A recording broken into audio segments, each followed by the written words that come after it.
Welcome. I hope everyone had a good time last night at the PickRights party. And I don't know if Jeff or anyone from PickRights is in here, but we want to thank them. He was giving lots of thanks to other sponsors today. PickRights was our platinum sponsor this year, so we're grateful to them. I am Leslie Hughes. I'm founder of a company called iSpy Visuals. iSpy is creating internal tools which bring together the raw materials for visual storytelling and design. We're not a licensor, we're an enabler.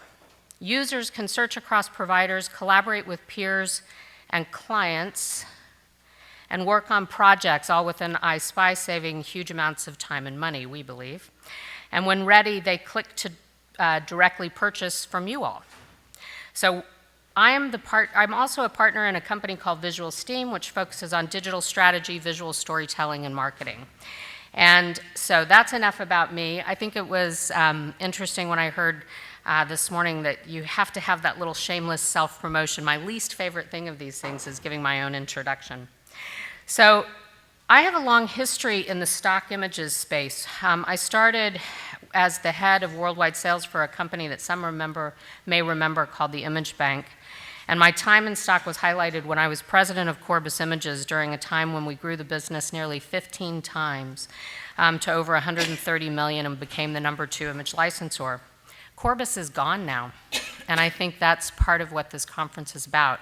Disruption can affect any company. A lot has changed over time in the stock photography business.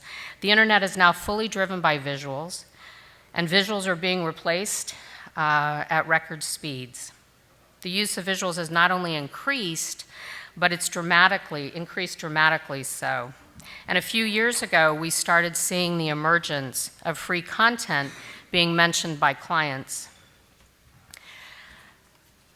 Often the market pushes us in different directions, and directions that sometimes we don't want to go in.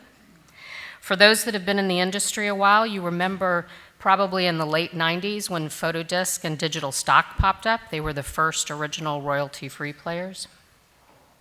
Then in the 2000s, these companies iStock and Shutterstock popped up. And sites offering free content like Unsplash and Pexels have blown up in the last few years, all of these disrupting the industry. And I literally sat at a meeting of this organization when someone stood up and said, "Royalty-free over my dead body." He's no longer in the industry. Visual Steam does a survey every year of creative pros and their use of visual content. And a few years back, we saw the names Pexels and Unsplash appear suddenly on the list as top-of-mind resources, competing with Getty and Shutterstock and Alamy and all the known subjects. In 2017, Pexels actually showed up as a first-stop destination for buyers. And the interesting thing, another data point, is that it was ad clients that were saying they were going to Pexels, not corporate buyers. 45% of creative pros say they're using free content today, and that's as many as say they're using microstock. But free content users are trending up, and the users of microstock are trending down.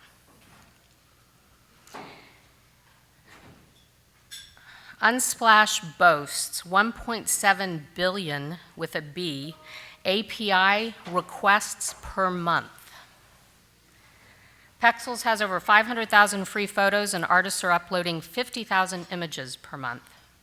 In 2013, Unsplash was founded as a Tumblr blog, and while the 1.7 billion API requests is impressive, they've now said that they have had over 1 billion images downloaded. Pexels, which was founded in 2014, was sold to Canva earlier this year along with Pixabay, which gives Canva over 1 million images to offer for free, and clients had downloaded over 500 million images from those companies. So 1.5 billion images have been used. So we have a great session today. We're exploring the explosion of free, and for this session we're going to focus on why and what clients get out of it, what the photographers get out of it, how it works, and what to watch out for. We also have a roundtable discussion this afternoon, which is the one that's been switched to 3:30 instead of 2:30, and that's where we can dive a little deeper. So first, let me introduce our panelists. We're each going to give a few minutes, and then we'll have a dialogue, hopefully. First, we have Jeremy Bishop. Jeremy is a lifestyle and adventure photographer who loves the outdoors and is passionate about ocean and water photography. Jeremy finds most joy capturing brands in the outdoors.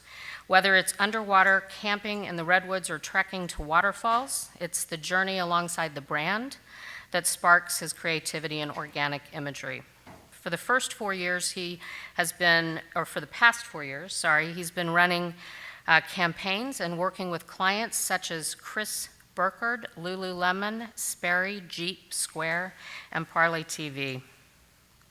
Laura Stanley is the head of business development and partnerships for Pexels and has over 13 years as a professional photographer and photo editor. She got her first taste of photography adventure after successfully funding an Arctic expedition at the age of 15 with donations and equipment sponsorships. That was impressive to me. Laura went on to combine her love of both storytelling and photography through an internship with National Geographic Adventure. Back in Canada, she went to work for some of the country's top magazines, and prior to Pexels, Laura joined 500px to help them launch their community-backed image marketplace.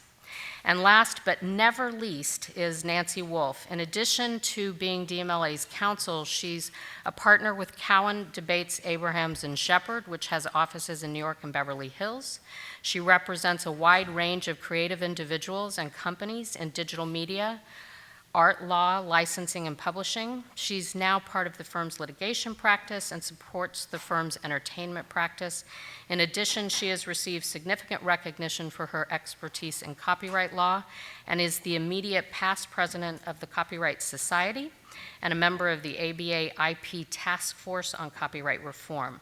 She's been named to too many lists of top lawyers to go through, but I will mention she was named on the Super Lawyers Intellectual Property Top 250, the Top 50 Female Lawyers, and Top 100 Lawyers for New York. So we'll get started. Jeremy?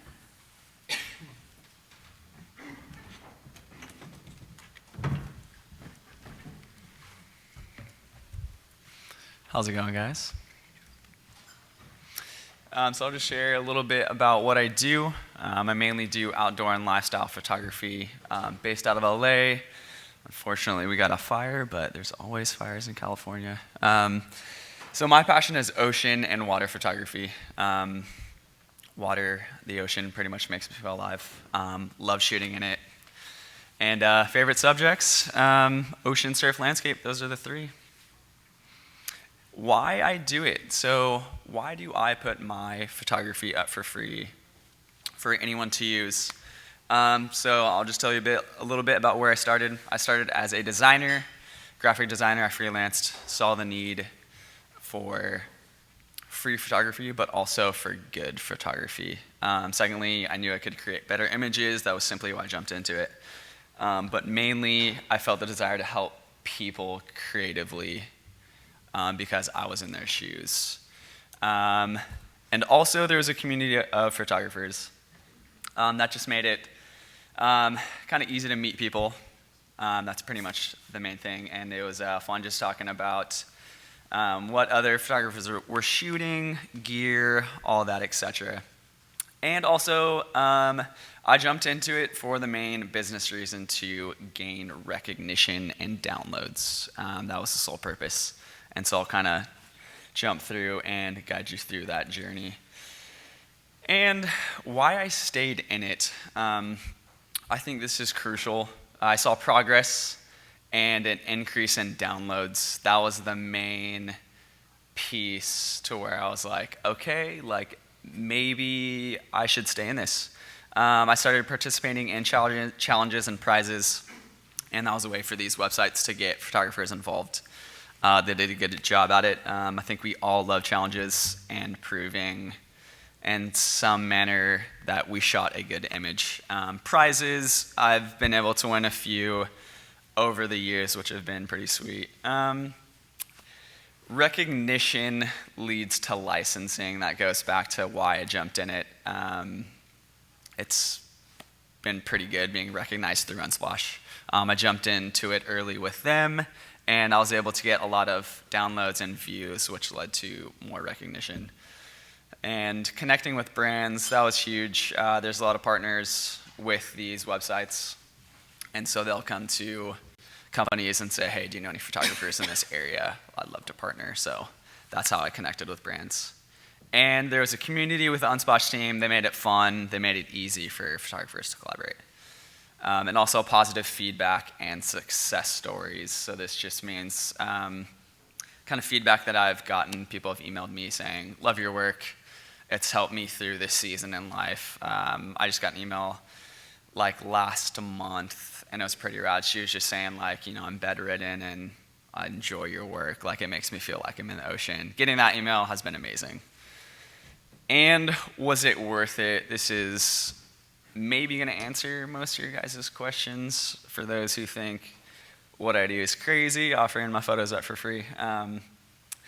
I first gained clients for campaign projects, so this was huge, and this is what every photographer pretty much wants to do. They want to run a campaign and shoot a whole style, all the products, etc. So I was able to meet a few clients through that. No huge ones, but there were a couple small ones, so that was pretty amazing.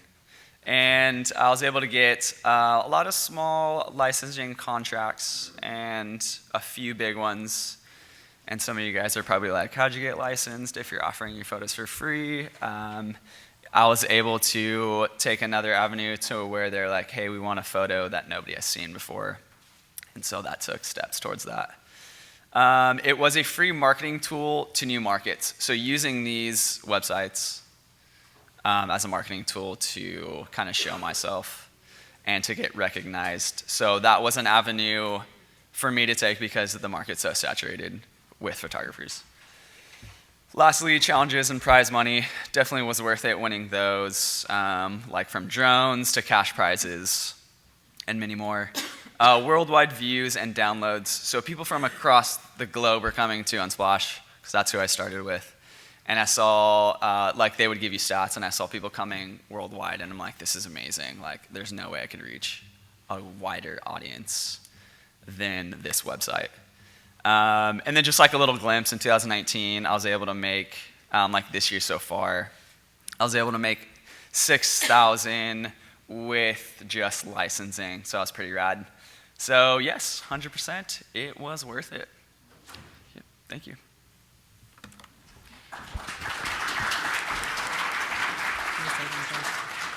I was remiss not to mention, part of the reason Jeremy caught my eye is that he was the #1 downloaded photographer on Unsplash when I was looking for a photographer for this session, which I thought would be interesting to hear from. And Laura is going to take the business side of it. Good morning, everyone. So to kick things off, I know we're conscious of time, so I'll try and speed through this quickly. But I, as you know, from Pexels, a free stock photo sharing community and free stock photo marketplace. We have about 90,000 and growing active contributors. We have a lot more contributors and users from that. But 90,000 is what is core to us and who we deem as active and who contribute regularly. And that's also video. So we now have a video platform as well as photos. And then on the user side, so meaning people who consume the free photos, that ranges anywhere from 7 to 15 million a month. So some of the cool things, so some of the reasons, I guess, essentially why people come to Pexels, one of the things is the impressive stats. You can see here that John, in just over 2 months, he had 14 million views. So the data points that we're able to pull in through the use of customers using our API and direct on the platform help give us all that information that we send directly back to the photographers. We also show where their work is being featured. This is typically just on the web, so when a photo pops up in, as you can see, any of these companies' websites, we pull that right back to the photographer's platform, so their portfolio, so they can see that, and a client can see who they've been featured with and featured by. We also have a PayPal integration, so if somebody does download a free photo and want to thank that photographer, they can send them a donation. I received $10 from a lady in California last week who thought my dog photo was worth $10, so thank you to her. So it was really cool. And we do hear sometimes from our photographers that they actually make more in donations than they do in royalties from their microstock providers. So with that, we also have new features, new use cases, or things that we do to excite our users. So again, one of the reasons why they come to Pexels is because it's fun. They get the data, they get to see where their photos are being used, they get the chance for some donations. Through that stuff, we're constantly creating new stuff, iterating on the information, the collection of data that we get from our photographers, our contributors, and what's interesting to them. This is something that's coming out soon, and it's a use case. It's being able to share with the photographer how everyday people have used their photo. So we did a little bit of a test where we sent a few thousand people a question saying, hey, how did you use this photo? And the response was amazing. The response was from these users just saying, thank you, it was a great photo. I used it on my website to kickstart my business. I used it on my blog, it's on my book cover. One gentleman said he just really liked the photo, so he was really excited to just have the photo and to thank the photographer. Another new feature we're adding is going to be a hire request or some sort of a messaging feature. So being a place where a user can find a photo, find a photographer that has a style that they like, then they can reach out, connect with them directly, ask them if they'd shoot something, or ask them if they have similars, or as Jeremy said, have any outtakes or something that's not been seen. So this is a new tool. Things like this, we test them, we launch them, we see if our photographers, creators like them, and then we'll implement them for them. So how do we make money? We're free. So how do we make money? Well, as you know, we were acquired by Canva, and a lot of our photos are being surfaced within Canva now. So we also drive traffic to Canva. So we are part of Canva's affiliate marketing platform. So some of the users that go to Pexels, we find that they have the need for design tools, simple design tools. They're marketers, they're website designers, they're everyday people looking for really easy to use tools with really great imagery. So we help get them to Canva. They land in Canva, and they have the access to purchase new vectors or templates or fonts, and that's how we sort of funnel traffic, and that money then comes back to us. Here's another example of some use cases. So again, once somebody's in Canva, they can open Pexels, they can throw the photos right into their templates, their designs, and then they can upgrade. They can purchase different images within it. They can purchase, GIFs, videos, different fonts, films, textures, that sort of stuff. So what we do with that money, every time, we get budgets given back to us through some of the sales and some of the traffic that we drive, it goes back to the things that excite our photographers. So photo walks, campaigns, giveaways, as Jeremy said, that contests are a big thing. We excite photographers. We bring on brands and companies to work directly with our photographers to give them feedback on their work. Again, to give away prizing, money, as well as meetups and events. So we try to work globally. So we have global events anywhere and everywhere in the world. That's it, real quick. So while Nancy moves up to the podium, can you press one more? There you go. Okay, so while Nancy moves up to the podium, I just want to say you've now heard all of the positive sides of free, and everyone has a lot of questions. So part of what Nancy's going to talk about is observations about what people get and maybe some of the issues that we face as well. Thank you, and thank you for having me. So I'm the non-photographer here, and probably no one would want any of my pictures for free, except you just did someone would pay for a dog picture, which is my only good picture. So anyone wants, but you can't take a bad picture of a golden retriever. So Other than that, they're all crap. You have a future. But anyway, so the problem with being a lawyer is no one comes to you when everything's going great. So all you hear when things come wrong. So you're always raising the red flags. And so I don't want to be the Debbie Downer here. But, things happen, as they say, on times. And so what's important for customers to know is what they're getting when they go to any kind of image site, whether it's for free or you're buying a license. There's always going to be terms and conditions. There's going to be limitations. There's going to be things you can do, things you can't do, and there may be reps and warranties and indemnities. And often these are the small print no one wants to read until you're in trouble. So we talked about Unsplash, which is very popular. I have a lot of clients that are using it, and they come to me and they're like, well, what are the risks? When should you use it and when not to use it? And so I think there's a lot of uses where there's absolutely no risk in using it, and it depends on the image and the kind of use, because with Unsplash, for example, you get really broad rights to use pictures for commercial purpose without permission, and you don't require attribution to the photographer. But the word commercial purpose is a little tricky because the only thing a user is purportedly getting is a copyright license. There's no releases in images that are Unsplash. And so for sort of the unsophisticated user who might hear the word commercial, they'll think, and have been used to working with some commercial libraries, typically commercial images are all the ones that have releases with them. So you have to be very careful. So for example, one of a client of another lawyer in my firm had a whole website with mostly images from Unsplash, but then wanted to publish a book. And I sort of went through the terms with her and realized that any pictures with people should be replaced and used with images that have licenses that have releases. There's also restrictions. So if you want to, for example, do print on demand or use something where the image is the only sort of predominant part of the object, that would not be permitted on the Unsplash terms and conditions. So you can go into a print on demand business by using other people's photos. And again, I already said this, but it's as is, so the photographers will upload their images, and probably almost all of the time it will be the photographer, but of course I have seen issues where someone uploads other people's images. It may not happen often, but it's possible.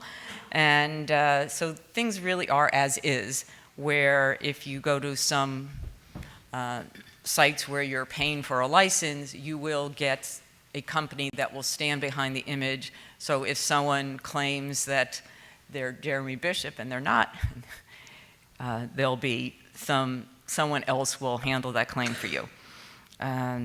So there's generally with some of the free sites, because they're free, they're not going to be able to have the type of insurance that can stand behind the images. And under the US at least, if you are a platform and have user-generated content and you qualify, you will have protection under the Digital Millennium Copyright Act. So you will not have any liability for claims of copyright infringement if you're a qualified internet service provider.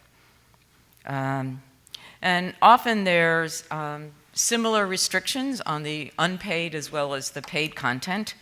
The user is not allowed to violate third-party rights, and they're not allowed to infringe the work. And there's these objectionable uses that you're not to do with any content. Usually, you can't use content for something that's defamatory, libelous, and then there's all types of pornography, harassing. Different sites have different restrictions, but you're generally not to do something offensive with an image. Sort of think about it, if your face was on that picture, would you want someone to use it in that way? So these inappropriate uses are prohibited. And just a picture of Pexels. And so Pexels is interesting because it gives you a Creative Commons 0 license, which is the broadest Creative Commons license. It's almost as public domain, where you dedicate the work to the public and can be used for all personal and commercial purposes.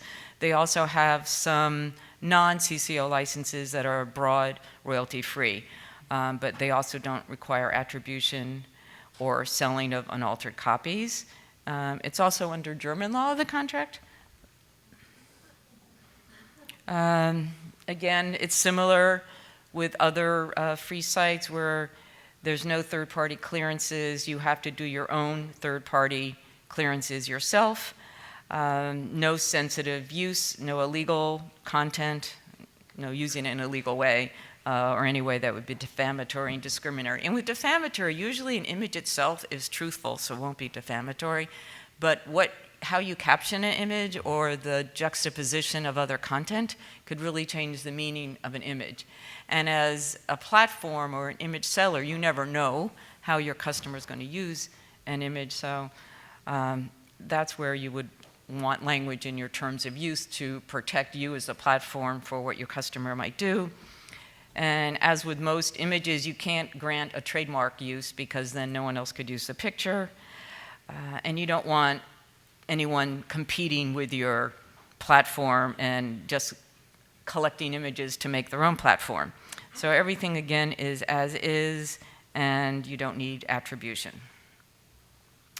So Creative Commons licenses, everyone, I don't know if they're familiar with them, but there's a lot of varieties of those. And many of them, and many people get them mixed up, which ones are which. Because some of them do require attribution. It's part of the license. So if you don't give attribution, you've actually violated the terms of use. Some do not permit commercial use. Some don't allow derivatives. Others require you to, whatever you create, you have to keep it under the same license that you got it on. And the broadest one is the CC0, which is, in essence, like giving the work to the public domain. And the Creative Commons licenses arise out of the fact that copyright is automatic. So as soon as you create something, you automatically own a copyright. So in a sharing society, it's very hard to share without granting a license because you automatically create copyright infringement. And so the Creative Commons licenses have a lot of varieties to suit different industry needs. But you have to be careful that you actually look at which Creative Commons license there is. A former law partner of mine, her husband was one of these internet gurus and loved the idea of putting a book up online and trying to sell it, and picked a Creative Commons license, but he didn't ask his wife, the copyright lawyer, and he picked the wrong one, and was totally shocked when a publisher was selling his book. And she's like, yeah, well, it didn't say non-commercial use.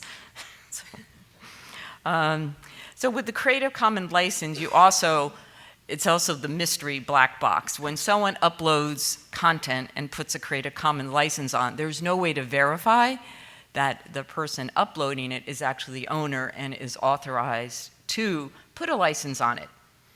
It's just a licensing system, and there has to be trust. And again, you don't get any indemnification as you would if you license an image from some of the more traditional image libraries, and there's also no third-party clearances. So you may get a copyright license, but you're not going to get permission for any objects in the image, such as recognizable people, any kind of art or outdoor sculpture or graffiti that could be in an image, or any other type of very highly identifiable properties.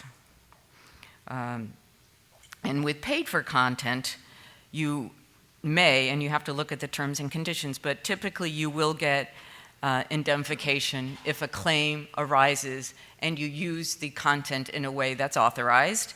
Often it may be capped, or you can get more protection if you buy an extended license, but there's generally reps and warranties that the content won't infringe any copyright, and if you get a release and you use the content in the way it's authorized, you'll have an indemnification from the company. And often you'll get perpetual licenses, and depending on the license, there could be unlimited types of uses as well. So again, you always have to read terms and conditions. Typically, unless you're getting an exclusive rights, you are going to get a non-exclusive license with most of these broad rights, and you can't transfer or sublicense the content in certain ways under the terms and conditions. For example, you can't, again, just sell the images and collect them yourselves. And also similar restrictions on unlawful use. Can't have standalone file use, no trademark out of the images, no sensitive use without an additional license, and you can't falsely claim that you created the image when you didn't. So that's an overview of the sort of the tricks and traps of all kinds of licensing.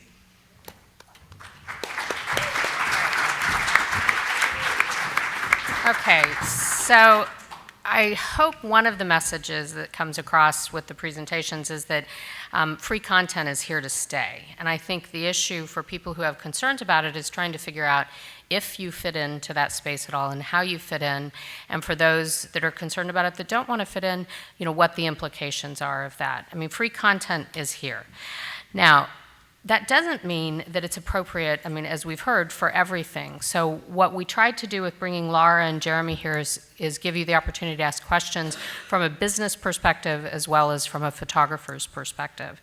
I think a lot of people here are looking at what they can do with free content, and so I'm hoping that you'll be vigorous with your questions. Now we'll have a session at 3:30. We can dive deeper. So any questions to start off with? And if not, I've got a few.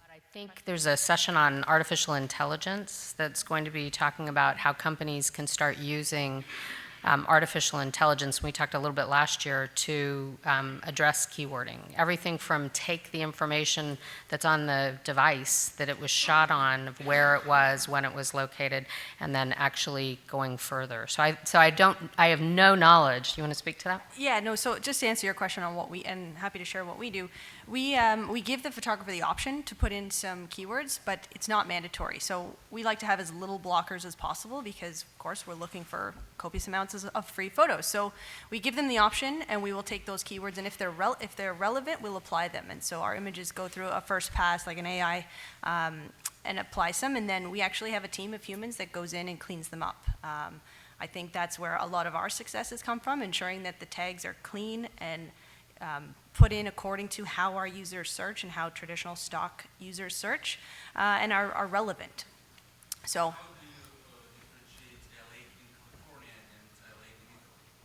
Well, like I said, they go through human eyes, so they take a look and they see.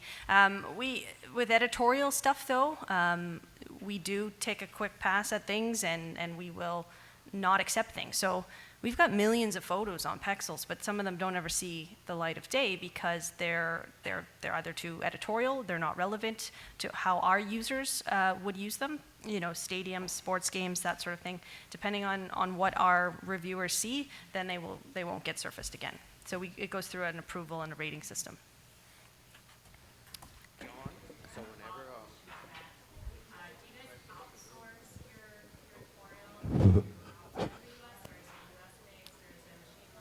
Nope, they're all on our team. They're all employees. We're remote global company, so we've got people all over the world, but they're on the Pexels team working under Canva. Yeah.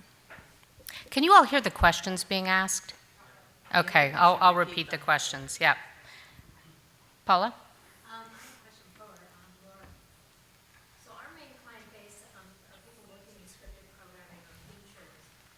Now, you say you're working in clips as well, motion? Our clients require that we sign off on their contracts. Do you do that so that the liabilities, we ensure that we have the releases on what's happening in the clip? Do you come back and sign off on contracts? No, so it would be the Pexels license that you would be adhering to when you come to the platform to download any content. So, we have users all the time that come to us and ask us, can we use it in this way or that way? And we'll advise them according to how they want to use it and according to how our terms of service work. We talk a lot about indemnification, and maybe that's something we'll do on a one-to-one basis, provide that to a certain client based on how they're using images. Maybe it's custom curated collections that go directly to that client, so then we can 100% stand by it. We also have, checks and balances that we try to push the photographers into understanding what model releases and property releases mean, and including those message pop-ups every time somebody uploads. So we make sure it's at the forefront of their minds as well. But we're not the type of company that says, sorry, you take it, you take what you get. It's all your fault. We do what we can to advise them based on the image. But you don't sign off, like you won't sign off on a studio contract. You won't come back and sign their contract that you No. indeed have all the rights. No, that you're granted. we wouldn't do that because that's, again, it would be up to the photographer. I mean, if a client wanted us to potentially connect them with a photographer, and then that photographer and them can work together and say, yep, I stand by it, then that's great.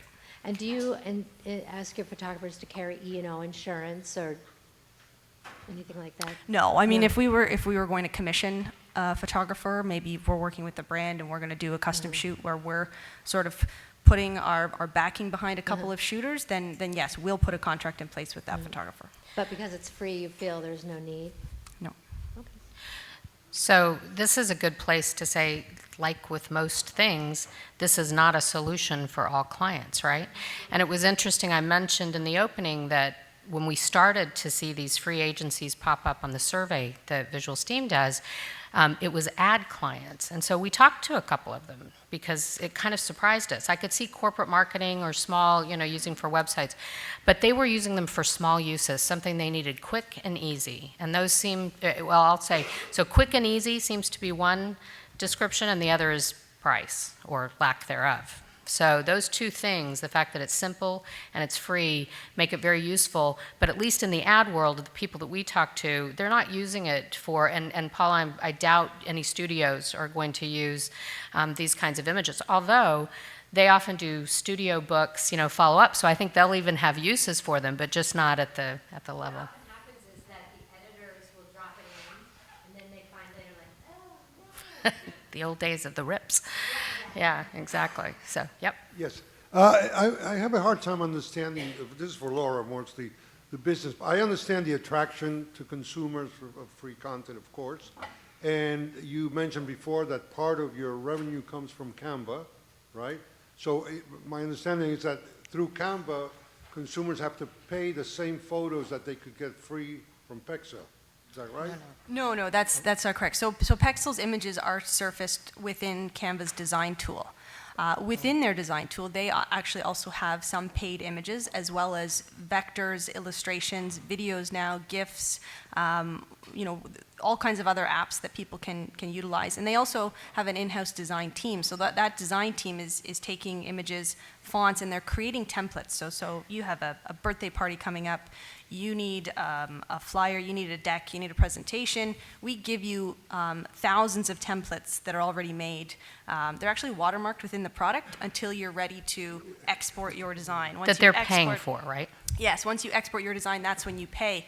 And it's the ease of it. I mean, the free photos are there to help people with their design tools, but you know what, as we know with, the Spotify and the Netflix, it's quick and easy to pay $1 for something, that graphic looks so good in my design, it's worth $1. Okay, and just to complete my question, so you have Canva and you have some commission requests, I understand. Now you also have, as you mentioned, a global team of employed people. So what is the main source of revenue for Pexel? Canva and the... So let me take a stab at this. So I think what she's trying to say is I don't know if this business term will make sense to you, but they're a loss leader for Canva. So they're driving traffic to Canva, and as Canva generates income, they're sending a portion of that back to them. Okay. Yeah. Right. No, to the Company. company. Yeah. Canva makes the money on their designs, including the free images drive the traffic, and then that's how Pexels stays in business to be able to support theirs. Yeah. What about the Unsplash? They don't have that service. How do they make money? It's a great question. I have no clue still. I can speak a little to Unsplash. I'm not speaking with their approval or anything, but we've looked a lot into Unsplash, and we see them making money predominantly on advertising. And they have such traffic, you can imagine in a world where brands are trying to get site, people to see their stuff, that there's all sorts of opportunities where they can advertise. So I think that's it. And they give the money back to the model. No. No. The photographers are using them as a marketing tool. We take that budget and, like, as I said, we put it back into the tools and the things that we build for the photographers. So we are the vessel that they all ride into whatever mission that they so desire, through photo challenges, contests, as Jeremy said, he's won a few. I think that's awesome. Through the donations that users come into the platform and decide, okay, this is a good photo. We also don't expect that every photographer give us all their great photography. We're pretty transparent. We let the photographers put their website up. If somebody finds a photo and wants more, they can go direct to them. We don't care. We're happy if they make money. We're happy if they, Promotional tool, basically. essentially. And if you use that old world example of the black book, the photographer who was telling me, he said, I used to have to pay to get, how many people to see it. And he said, now I get to do this free. So that particular photographer, and I think Jeremy would probably agree, they don't have a problem with the fact that the company is trying to make money so that they can survive, because they look at it as a way to get people to see their work. So, did you? I have a question for Jeremy. Jeremy, you mentioned that Unsplash has a great community for photographers. What are some of the community initiatives that you found appealing? Oh man, that's a solid question. When I first jumped into it, they did meetups in different cities throughout the world. I first jumped into it when I started traveling after I graduated. That's kind of how I jumped into photography. I was living in Australia for a year. And I reached out. This was like I had, a slim working relationship with him. And I was like, hey, let me be your, leader for this city, and we'll do a photo walk. So that was one of them. I'm not sure what they specifically are currently doing right now. It's slowed down just a little bit. That's how I jumped into it. It was a fun way to meet other photographers and have a good time. But in the back of some people's minds, it's a way to be like, hey, maybe this could be a side job for me. Like a lot of freelancers will try and do a lot of different things to have a lot of small jobs that are in the same industry so that you get more streams of income.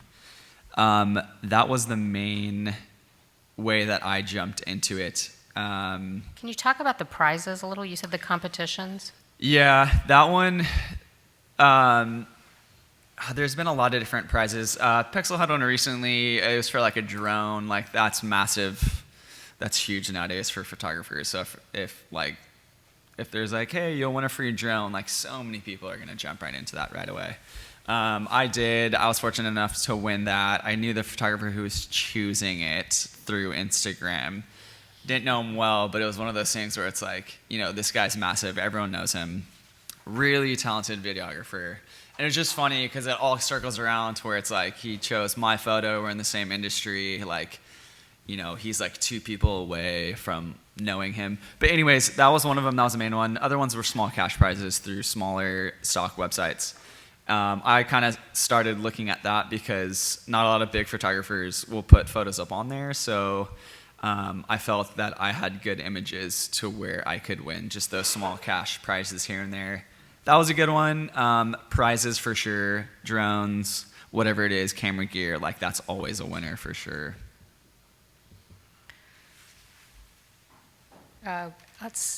Paula, and then we'll get, when he's got the microphone. Jeremy, do you find that this is driving you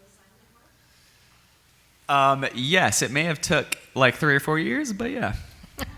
I say that I'm laughing just because I jumped into it man. Early. Yeah, I jumped into it early and I'm you know what? I look at it so differently than most people do. I was doing it just to help out the creative community, and I'm hey, I got good images. Nobody's gonna use them. So why not let people use them, and we will see where it goes and how much traction I get. So it definitely has helped, and I've seen the payoff this year specifically, which is really nice. Question here. Hi. Ooh. My name's Matthew Witchell, and I have 2 questions. One is because I have a lot of producers who do find images on the internet, and I am very strong in telling them, no, you have to license them. What's your company, can I ask? Galaxy Media. And so the question to Laura is, instead of hiding all the information which Nancy talked about and is on so many sites in the terms and condition that nobody reads, why don't you, or do you, put it clear as day, right up on the front page, all the things you can and cannot do? It is. Yep. Clear and day in It front is page? clear as day with Okay. even some nice check marks and some X marks to tell you what's Okay, okay and what's perfect, not thank you. okay. So It's I called the haven't, Pexels I haven't license, explored yes. it. And the other question I have to Jeremy, if you don't mind to follow up, is can't somebody just download your pictures, strip the metadata, re-upload it as theirs, and then get donations to their site? And does it Yes, bother pretty you? much. Does it bother you? Oh man, in certain circumstances it would. But once again, I'm a little bit different. It just depends. But There's yes, actually there a is legal that case. opportunity to where it can Yeah. happen. Yeah. There's actually some of you may have read the article recently that there's a photographer, I want to say from Europe, it may have been Pexels, but anyway, that went back to one of the companies and said, those images from that person are my images. And I don't think it's relatively new, but it actually, I had one question for you, Nancy. Has there been a test case, or what is the status of some of the legal issues that have popped up? So there has been some situations where companies have misused images that are, on Creative Commons license, which is similar to that. So an older one was, there was a company that did a billboard and took an image from, what was it? Just thought of that site a moment ago. Flickr, yeah, and didn't see that there were, no releases. So it's like Murphy's Law. I think it was like a family, it might have been from Australia, they actually come to America and they see their family on this billboard. And so I think maybe young designers coming out of school aren't as well trained in looking at terms and conditions and think Creative Commons means free, or images online are just automatically free. I have everyone say that. Well, it's public domain if it's public. It's not only young designers. We do some consulting for a lot of companies in the marketing business, and we had this company that came to us that they launch schools. And so they have different schools all over the country, and they're launching a series of new schools. And they found all of these images on both, actually, they were on both of the sites. And they were all excited about posting them on their website. And we mentioned the fact that there weren't any model releases, and these were children, which might be an issue. Right, So, yeah. so there, I think people are having to get used to. I mean, I don't know if you, again, I'm old, but when royalty-free came out, people thought that meant the images were free and royalty-free. So it's an interesting sort of transition that royalty-free is not free and free is free. Yeah, But this, anyway. this whole idea of public domain, it's not a place, and it's not like if something's public, it doesn't mean it's public domain. And the other thing is with these Creative Commons licenses, there's one photographer in particular who's notorious for what the courts think are really setting a trap. This guy's name is, I guess he goes to concerts, and I forgot his name, like Larry Pillpot, and he puts Creative Commons licenses on Wikimedia, which requires attribution. And then he brings lawsuits against anyone who publishes his work without the attribution because they didn't, read the Creative Commons license. Because it's outside the terms of the license, which means you can bring a copyright claim. And the problem is you get some bad decision. There's one like really bad fair use decision because the courts don't like thinking that someone's been set up and that the laws are being taken advantage of. And, I guess this was his business model maybe didn't work so well selling concert pictures, but it's so you have to be really careful that you're using works in the way that they're attributed. Right. Now, the good news on the schools, we were able to direct them to a licensor where they got the images they needed. So just as you want to add to it? Yeah, I just wanted to add to this gentleman's question here about, people taking other people's work and then uploading it. It happens all the time. We get requests from photographers saying, I see my photos on another website being distributed, and we shut them down right away as soon as we can. But what's interesting is it's not just with free. I mean, I had a client come to me and she said, "Oh, I found this amazing photo on Pexels, Laura, but I just bought it for $300. Like, it's a totally different person. What can you do about it?" So I kind of went down a rabbit hole, and without naming names, I found that it was uploaded to another community under another name, and then it ended up on a very large stock provider's website, and that lady, who worked for a nonprofit, paid $300 for a stolen photo. So, I mean, it happens. So. No, I understand it does happen. I was just wondering from the point of view of the photographer, probably spends a lot of his time, effort, and energy in creating these things. And I've been in this industry for 35 years as a content creator and a licenser. And I do understand the promotional value of it, and I do understand giving the people the opportunity to use your stuff for free to get you out there.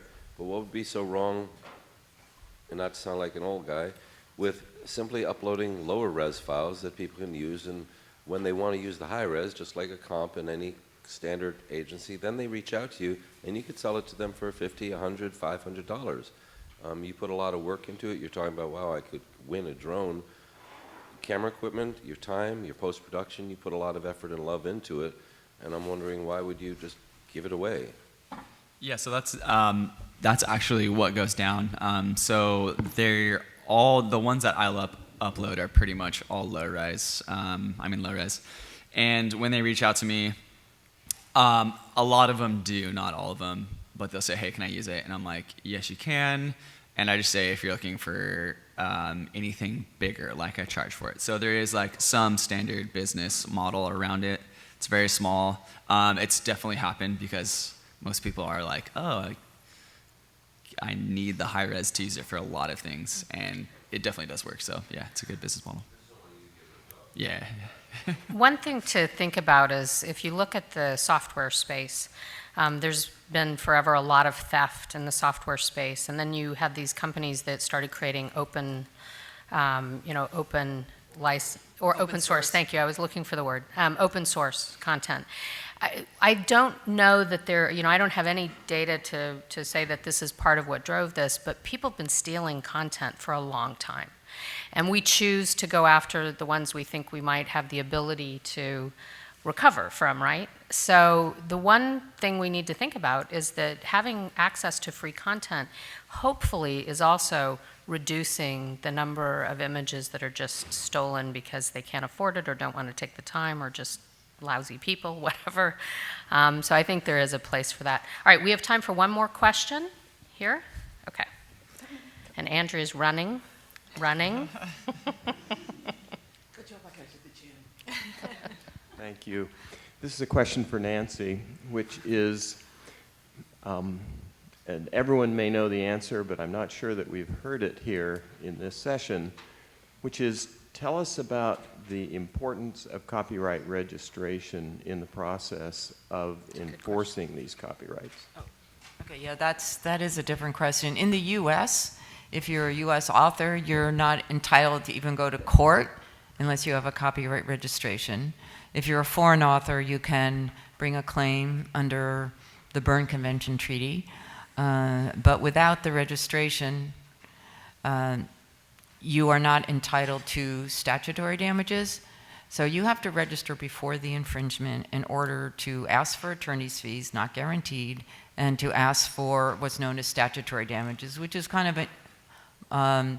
something that's more usual to the U.S. copyright law, where you don't have to prove damages, but you can ask for a certain amount. And that's discretionary with the court.